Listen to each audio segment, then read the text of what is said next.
What's up everybody, Marcus Stone here. In this video I want to show you how you can easily use the baby filter for Snapchat. So let's start. First, as you can see, you see me.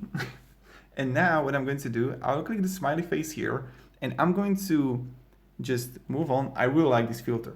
Oh my god, here comes the money, money talks.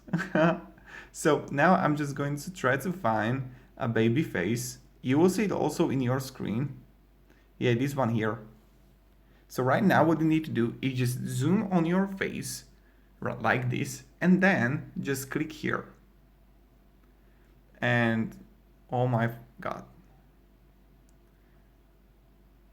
Yeah, let's go again. Let's go again. But I'm going to close my mouth now. Oh my god. This is so yeah. And when I go with a smiley face, yeah, this is bad.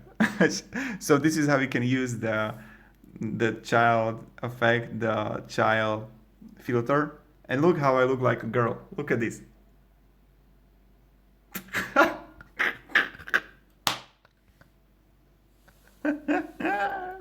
So yeah guys, thank you very much everybody for watching. If you enjoyed this video, you can support me and subscribe, you know how it goes. Thank you very much everybody, have a great day and see ya, goodbye.